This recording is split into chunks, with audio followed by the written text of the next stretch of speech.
আপনারা দেখেছিলেন যে কিছুদিন আগে প্রভাবশালীদের ছত্রছায়ায় সরকারি সম্পত্তি দখলের চেষ্টার মৎস্যঘের করে আসছে, এরকম একটি নিউজ করেছিলাম। তারই ধারাবাহিকতায় আমাদের এবার দ্বিতীয় পর্ব আপনাদের দেখাতে চাই যে সরকারি যে চরভূমি কিভাবে দখল হয়ে যাচ্ছে একের পর এক, সেটি আপনাদের বাস্তবে আমরা দেখাতে চাই। আসুন আমার সঙ্গে। আপনারা দেখেন আমার পিছনে যে জায়গাটা দেখতে পাচ্ছেন, এই জায়গাটা কিন্তু সরকারি সম্পত্তি এবং চর, নদীর চর। আমরা একটু নিচে নেমে যাই।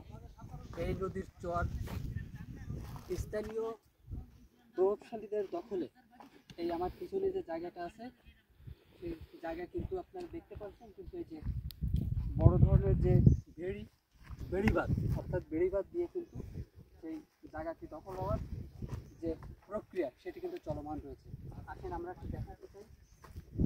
আপনারা সরজমিনে যদি দেখেন তাহলে আসলে বুঝতে পারবেন যে একের পর এক রামপাল উপজেলায় এরকম শত শত বিঘা, আমরা বলতে পারি যে হাজার হাজার বিঘা সরকারি যে চরভূমি রয়েছে সেগুলো কিন্তু প্রভাবশালীদের দখলে হয়ে যাচ্ছে।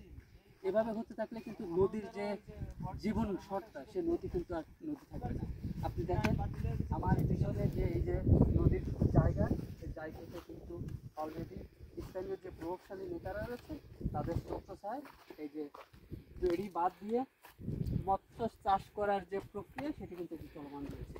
আমরা ইতিপূর্বে তাদের সঙ্গে কথা বলেছিলাম যে এটা যেহেতু সরকারি সম্পত্তি চরভূমি, এটা অবৈধভাবে ঘেরাটা সঠিক নয়। তারা কিন্তু আমাদের কোনো সদয় উত্তর দিতে পারেননি, কিন্তু আমাদের অন্তরালে তারা কিন্তু এই যে বেড়িবাঁধ দেওয়ার চেষ্টা করছে। আমরা খবর পেয়ে আবারও আসছি। আমরা একটু জানতে চাই যে এই জায়গাটা কার এবং কীভাবে তারা এইখানে ওই বেড়িবাঁধ দিয়ে মৎস্য চাষ করার যে প্রক্রিয়া সেটা চলতেছে। চাচা, আমরা একটু জানতে চাই যে এই যে বেড়িবাঁধ দিচ্ছেন কার জায়গায়, কীভাবে আপনারা একটু বেড়িবাঁধ দিচ্ছেন যদি একটু বলেন। এই জায়গা হলো আলামিন জায়গা আশমত মাস্টার এই বিআরএস রিকার্ড পাইছে সেই গিতেছে। এখন আপনারা বলতেছেন খাস, কারণ এটা তো আমরা তো বেলদার কিছু না, আমরা তো বলতে পারবো না। যেমনটা শুনছিলেন যে ওনারা বলছে যে এটা তাদের নিজস্ব সম্পত্তি, সেইভাবেই তারা ঘিরতেছে, কিন্তু আমাদের কাছে যতটুকু তথ্য হচ্ছে আমরা জানি যে এটা হচ্ছে সরকারি চরভূমি, যে চরভূমিটি সম্পূর্ণ সরকার দখল করে, কিন্তু স্থানীয়ভাবে সেটি কিন্তু জোরপূর্বকভাবে এক পর্যায়ে ঘেরা হচ্ছে। আমরা একটু পিছনে যেতে চাই যে আমার পিছনে যে জায়গাটা রয়েছে বড় জায়গা, সেই জায়গাটা কিন্তু আস্তে আস্তে ঘেরার যে প্রক্রিয়া সেটি কিন্তু চলমান রয়েছে। আমরা একটু আপনাদের আর একটু নিয়ে যেতে চাই। আমাদের পরিবেশবাদী একজন সংগঠক, সিনিয়র সাংবাদিক রয়েছেন, প্রেস ক্লাব রামপালের সভাপতি এম এ সবুর রানা। আমরা একটু তার কাছে জানতে চাই যে এই যে নদী সরকারি চরভূমি এটা যে দখল হয়ে যাচ্ছে, এ বিষয়ে ভবিষ্যৎ সম্পর্কে আপনি যদি একটু সংক্ষিপ্ত আকারে কিছু বলেন। আপনারা জানেন যে মহামান্য হাইকোর্ট নদীকে জীবন্ত সত্তা বলে একটা ঐতিহাসিক রায় দিয়েছেন।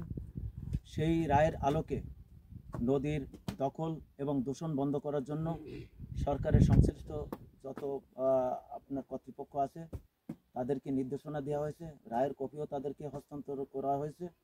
কিন্তু এরপরও দুর্ভাগ্যজনক কারণে আমরা দেখতে পাচ্ছি যে একের পর এক প্রভাবশালীরা এই মুজিবনগর এলাকায়, বিশেষ করে আপনারা জানেন যে মংলা ঘষিয়াখালী চ্যানেল মাননীয় প্রধানমন্ত্রী প্রায় 500 কোটি টাকা ব্যয় করে খনন করেছেন এবং প্রায় 700 কোটি টাকার মতো ব্যয় করে 83টা নদী এবং খাল খনন করেছেন মংলা বন্দর সচল রাখার সাথে এবং সুন্দরবনকে রক্ষার সাথে। কিন্তু আমরা দেখতে পাচ্ছি একের পর এক প্রভাবশালী একটি মহল বিভিন্নভাবে, কাদের ইশারায় আমরা সেটা আমাদের কাছে বোধগম্য নয়, একের পর এক তারা এইভাবে নদী দখল করে মাছ চাষের মহোৎসবে মেতে উঠেছে। ইতিমধ্যে আমরা এই বিষয় নিয়ে সরকারের বিভিন্ন সংশ্লিষ্ট কর্তৃপক্ষের সঙ্গে কথা বলেছি এবং এ সংক্রান্ত বিষয়ে একাধিক পত্রপত্রিকা এবং ইলেকট্রনিক্স মিডিয়ায় রিপোর্ট হয়েছে। এরপরও আমরা সরজমিনে এসে এখানে দেখতে পাচ্ছি একের পর এক সেই দখলের মহোৎসব অব্যাহত রয়েছে। তো আমরা ঠিক বুঝতে পারছি না যে কি কারণে, কাদের ইশারায়, কোন প্রভাবশালী ছত্রছায়ায় এনারা একের পর এক এখানে নদী দখল করছেন এবং নদীর তীরভূমি দখল করে নদীর যে স্রোত আছে সেই স্রোতকে বাধাগ্রস্ত করছেন। আমরা বাগেরহাট জেলা প্রশাসনের দৃষ্টি আকর্ষণ করছি, পাশাপাশি রামপাল উপজেলা প্রশাসনের দৃষ্টি আকর্ষণ করছি। অচিরেই এটি বন্ধ করা হোক এবং তীরভূমি এবং প্লাবনভূমি রক্ষার সাথে যত অবৈধ বাঁধ আছে এবং যত অবৈধ ঘের আছে সেগুলো উন্মুক্ত করা হোক।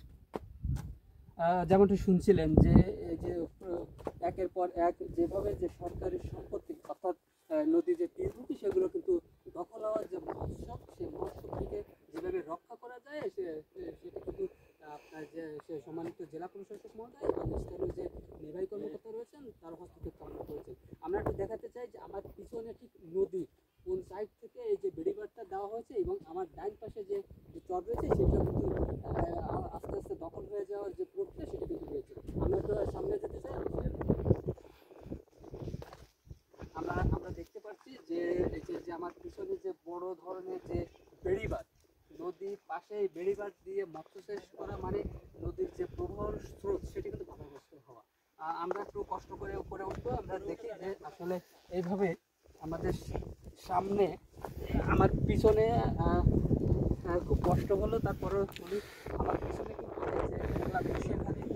চ্যানেলের যে নদী তার একটা শাখা, সেই শাখা আমার পিছনে এই যে নদীটা দেখেন, নদীর পাশে এই যে চরভূমি, এই চরভূমিটা কিন্তু এই যে দেখেন দখল হয়ে গেছে। আমরা একটু যদি ঘুরে দেখাতে চাই তাহলে আপনারা বুঝতে পারবেন যে আমার ডান পাশে এই যে নদীটি রয়েছে শাখা নদী, এই শাখা নদীর পাশে যে চরভূমি, এই চরভূমিকে ঘিরে কিন্তু পুরো এরিয়াটা করে যে দখল হয়ে গেছে। আমার পিছনে যে দেখতে পাচ্ছেন একটা কালভার্ট আছে, কালভার্টের গুরুত্বপূর্ণ কালভার্ট, এখানে কিন্তু লোকজন যাতায়াত করে। এইখানে কিন্তু এই যে বেড়িবাঁধ দেওয়ার কারণে এই যে নদীর যে স্বাভাবিক স্রোত প্রবাহ এটা কিন্তু ব্যাপকভাবে বাধাগ্রস্ত হচ্ছে এবং এই বাধাগ্রস্তের ফলে কিন্তু মংলা ভূষিয়াখালীর যে চ্যানেলটি সেটা কিন্তু আস্তে আস্তে বিলুপ্ত হবে। তো আমরা চাই যে এই বিষয়গুলি শুধু মুজিবনগর নয়, রামপাল উপজেলার বিভিন্ন এলাকায় কিন্তু একের পর এক এই যে সরকারি যে সম্পত্তি রয়েছে সেই সম্পত্তি কিন্তু দখল হয়ে যাচ্ছে। স্থানীয় প্রভাবশালীরা ছাত্রছাত্রী অনেকের পিছন থেকে কল কেটে নিচ্ছে এবং সুবিধা নিচ্ছে, এমনও অভিযোগ করছে স্থানীয়রা। তো আমরা চাই যে এটি দ্রুততার সাথে স্থানীয় প্রশাসন এবং বাগেরহাট জেলা প্রশাসক মহোদয় দ্রুত হস্তক্ষেপ নেবেন এবং এই যে বেড়িবাঁধগুলি দেওয়া হয়েছে মৎস্য চাষ করার জন্য এগুলো অবমুক্ত করে নদীর যে স্রোত সেটিকে সচল করবে, এটি আমরা প্রত্যাশা করি। তো সম্মানিত সুধী, আমরা এই অনিয়মের দ্বিতীয় পার্ট এখানে আমরা শেষ করব। আবারও দেখা হবে হয়তো অনিয়মের তৃতীয় কোনো পর্যায়ে। তত